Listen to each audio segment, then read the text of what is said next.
Angka 7 memiliki arti yang sangat penting bagi kehidupan bangsa, kepercayaan, dan agama di dunia. Di Cina, angka 7 dihubungkan dengan kehidupan perempuan.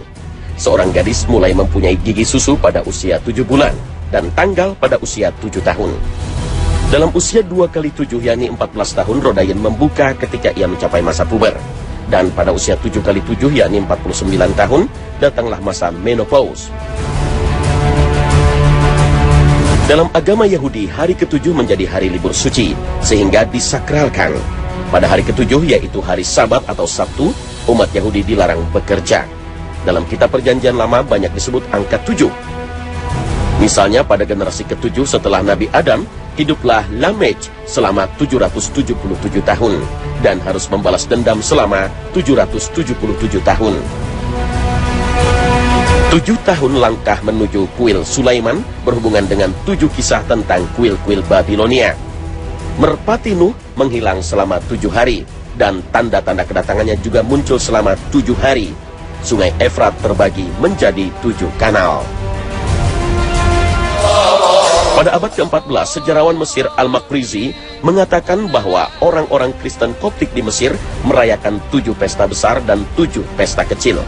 Pesta yang dilangsungkan adalah 7 untuk pesta kegembiraan dan 7 untuk pesta kesedihan Maria. Oleh karena itu dalam musik Renaissance terdapat sejumlah lagu dengan 7 suara yang biasanya dipersembahkan kepada perawan suci Maria atau berkaitan dengan 7 pahala Roh Kudus. Angka 7 juga disukai oleh kaum Sufi. Tasawuf memperbincangkan 7 lataif atau titik-titik halus pada tubuh, tempat kaum Sufi memusatkan kekuatan spiritualnya.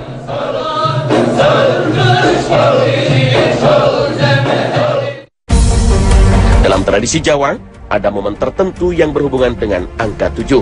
Sebagai contoh, ketika usia kehamilan sudah mencapai 78, yakni 7 kali 35 hari, maka diadakan selamatan dengan istilah tingkepan.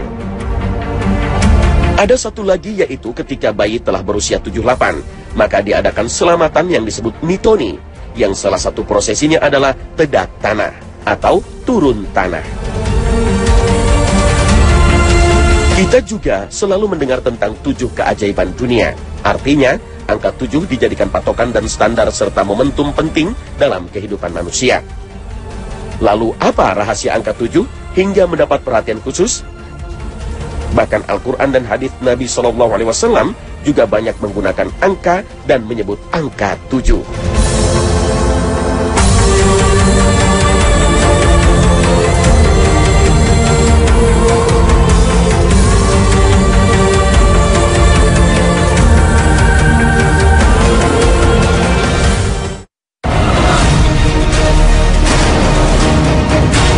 Assalamualaikum warahmatullahi wabarakatuh.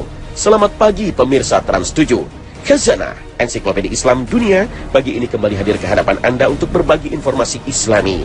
Semoga menginspirasi dan menjadi motivasi aktivitas Anda hari ini.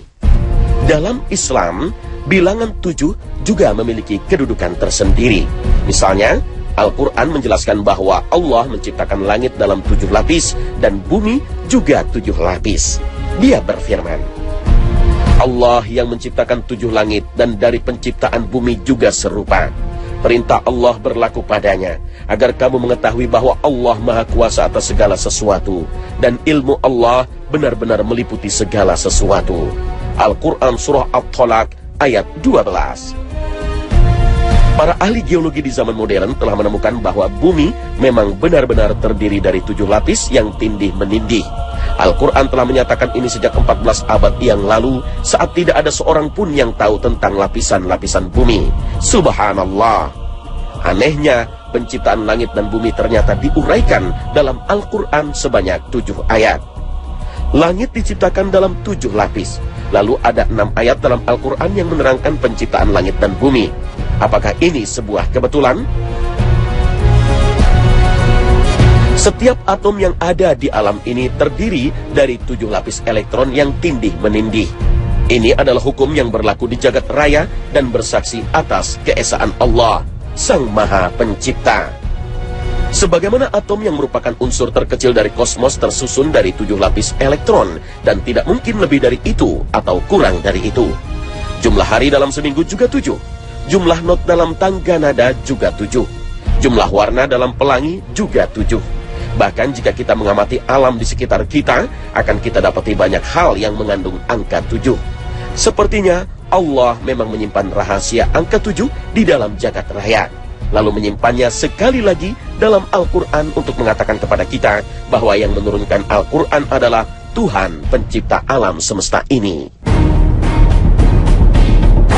Ketika berbicara mengenai Al-Fatihah, surat teragung dalam Al-Quran, Rasulullah SAW bersabda, surah itu adalah Alhamdulillahi Rabbil Alamin, 7 yang diulang-ulang. Hadits riwayat Bukhari. Surat Al-Fatihah disebut juga dengan As-Sab'ul Mathani, atau 7 yang dibaca berulang-ulang dan terdiri dari 7 ayat.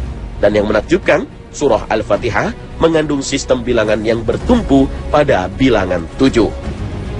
Dalam Al-Quran ada 7 surah yang diawali dengan aneka lafal tasbih, yaitu Subhana, Sabbaha, Yusabbihu, dan Sabbih, yaitu awal surat Al-Isra, awal surah Al-Hadid, Al-Hashr, dan As-Saf, surat Al-Jumu'ah, At-Taghabun, dan surah Al-A'la. Lalu dalam ayat 44 surah Al-Isra, angka 7 disandingkan dengan langit dan bertasbih. Allah berfirman, langit yang 7, bumi dan semua yang ada di dalamnya bertasbih kepada Allah, dan tidak ada sesuatu pun melainkan bertasbih dengan memujinya, tetapi kamu tidak mengerti tasbih mereka. Sungguh, Dia Maha Penyantun, Maha Pengampun. Al-Quran surah Al-Isra ayat 44. Apakah semua ini hanya suatu kebetulan?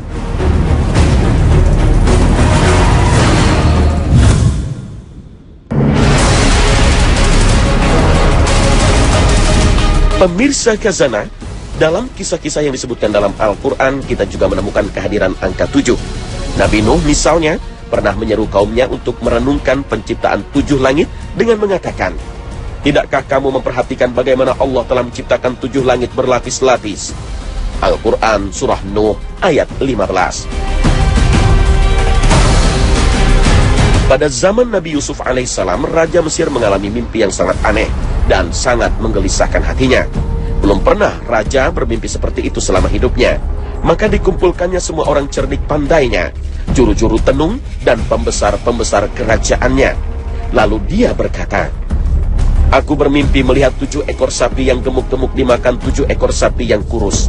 Aku melihat 7 tangkai gandum yang subur dan 7 tangkai pula yang kering. Tidak seorang pun dapat memecahkan permintaan raja itu.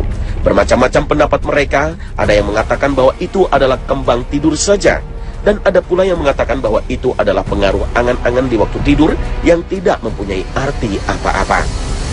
Raja tidak puas mendengar jawaban mereka, dan raja bertambah gelisah. Lalu dengan segala kemurahan hati, Nabi Yusuf menerangkan takbir mimpi raja itu dari dalam penjara, bahwa akan datang suatu masa 7 tahun lamanya penuh dengan segala kemakmuran dan keamanan. Ternak berkembang biak, tumbuh-tumbuhan subur, dan semua orang akan merasa senang dan bahagia. Maka galakanlah rakyat bertanam dalam masa 7 tahun itu. Hasil dari tanaman itu harus disimpan. Gandum disimpan dengan tangkai-tangkainya supaya tahan lama. Sebagian kecil dikeluarkan untuk dimakan sekedar keperluan saja. Sehabis masa yang makmur itu akan datang masa yang penuh kesengsaraan dan penderitaan selama 7 tahun pula. Pada waktu itu ternak habis musnah, tanam-tanaman tidak berbuah, udara panas, musim kemarau panjang. Dalam kisah Nabi Musa alaihissalam, setelah peristiwa penyembahan anak sapi oleh Bani Israel, Nabi Musa berangkat bersama 70 orang pilihan menuju tempat yang telah ditentukan untuk bermunajat kepada Allah. Namun orang-orang pilihan itu malah berkata, wahai Musa, kami tidak akan beriman kepadamu sebelum kami melihat Allah dengan jelas. Al-Quran surah Al-Baqarah ayat 55 hingga 56. Maka mereka disambar petir halilintar sehingga mati semua. Kemudian Allah menghidupkan mereka kembali agar mereka bertobat dan bersyukur kepada Allah atas nikmat yang telah dilimpahkannya kepada mereka. Tidak hanya di dunia, saat menjelaskan ihwal akhirat, angka 7 juga sering disebutkan dalam Al-Quran. Kata qiyamah misalnya terulang sebanyak 70 kali dalam Al-Quran. Kata jahannam terulang 77 kali dalam Al-Quran. Allah Subhanahu wa Ta'ala juga telah mengancam setan dan pengikut-pengikutnya dengan neraka sebagai pembalasan bagi segala macam kejahatan yang pernah mereka perbuat. Neraka yang akan didiami oleh orang-orang yang sesat itu terdiri atas 7 tingkat. Tiap-tiap tingkat didiami oleh orang-orang yang dosa dan hukumannya sesuai dengan tingkat kejahatan yang telah mereka perbuat. Ketujuh tingkatan neraka itu disebutkan Ibnu Jurayj. Pertama, Jahannam. Kedua, Lawa. Ketiga, Hutamah. Keempat, Sa'ir. Kelima, Saqar. Keenam, Jahim. Dan ketujuh, neraka Hawiyah. Masing-masing tingkat ditempati sesuai dengan kadar dosa mereka. Pada hari kiamat kelak, Allah Subhanahu wa Ta'ala akan memerintahkan para malaikat untuk menangkap dan membelenggu orang kafir dengan berfirman, "Tangkaplah dia, lalu belenggulah tangannya ke lehernya. Kemudian masukkanlah dia ke dalam api neraka yang menyala-nyala. Kemudian belitlah dia dengan rantai yang panjangnya 70 hasta." Al-Quran Surah Al-Haqqah ayat 30 hingga 32.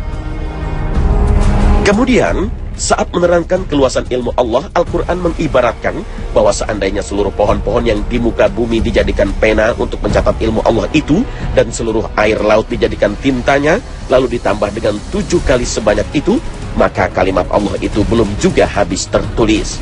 Allah Subhanahu wa Ta'ala berfirman, "Dan seandainya pohon-pohon di bumi menjadi pena, dan lautan menjadi tinta, ditambahkan kepadanya 7 lautan lagi setelah keringnya, niscaya tidak akan habis-habisnya dituliskan kalimat-kalimat Allah. Sesungguhnya Allah Maha Perkasa, Maha Bijaksana." Al-Quran Surah Luqman ayat 27.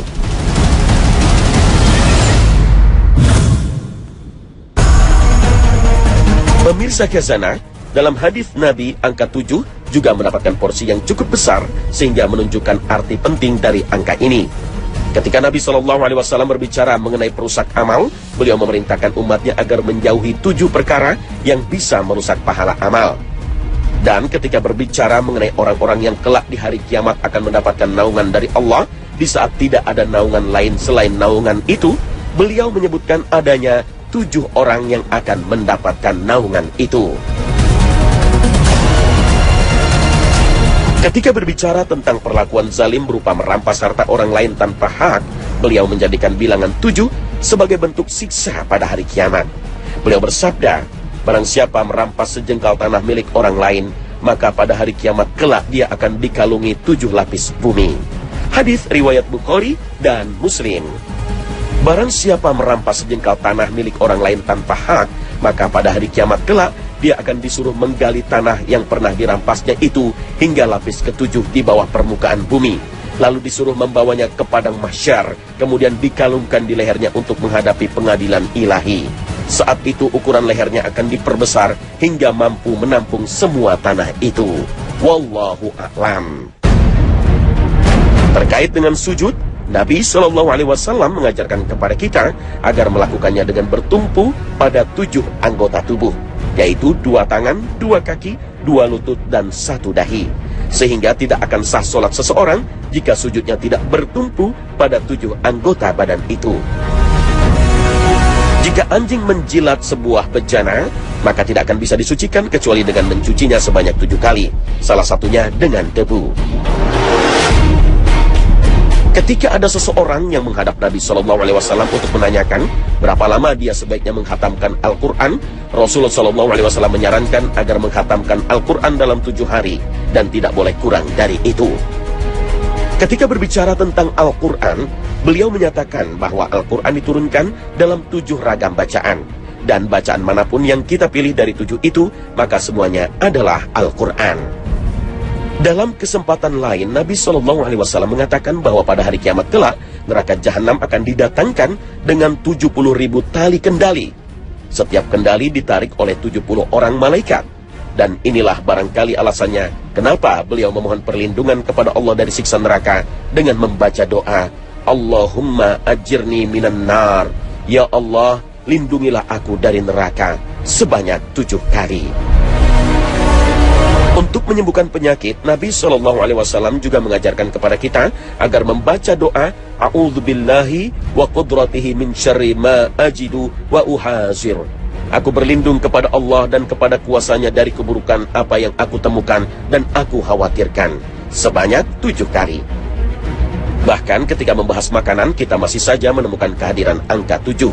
Beliau pernah bersabda, barang siapa setiap pagi makan kurma ajwah sebanyak 7 butir, dia tidak akan mempan oleh racun atau serangan sihir sepanjang hari itu. Hadis riwayat Bukhari dan Muslim.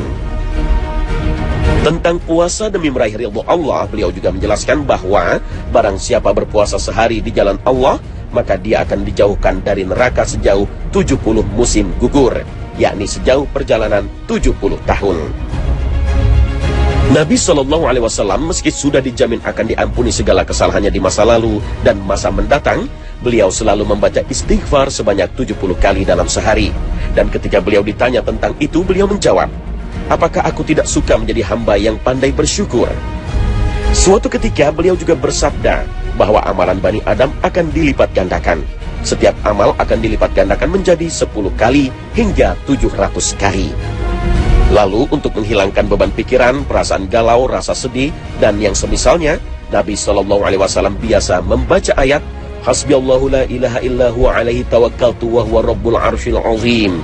At-Taubah ayat 129 sebanyak 7 kali.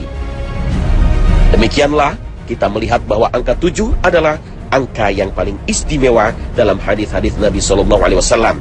Nabi SAW telah menyebutkan angka 7 secara khusus, bukan angka lain, karena memang memiliki arti penting. Angka 7 adalah angka yang paling sering disebutkan dalam hadis Nabi SAW. Angka 7 adalah angka yang paling sering disebutkan dalam Al-Quran setelah angka 1. Angka 7 adalah angka yang paling sering muncul dalam sistem alam raya. Kita semua tahu bahwa haji adalah rukun Islam kelima. Orang mukmin yang menunaikan ibadah ini akan tawaf mengelilingi Ka'bah sebanyak 7 putaran, dan sa'i antara Bukit Safa dan Bukit Marwah juga sebanyak 7 putaran. Saat melontar jumrah, beliau juga melontar 7 kerikil. Dalam ayat yang berbicara mengenai haji dan umrah juga disebutkan angka 7. Allah berfirman, apabila kamu dalam keadaan aman, maka barang siapa mengerjakan umrah sebelum haji, dia wajib menyembelih hadyu yang mudah didapat. Tetapi jika dia tidak mendapatkannya, maka dia wajib berpuasa 3 hari dalam musim haji dan 7 hari setelah kamu kembali. Itu seluruhnya 10 hari. Al-Quran Surah Al-Baqarah ayat 196.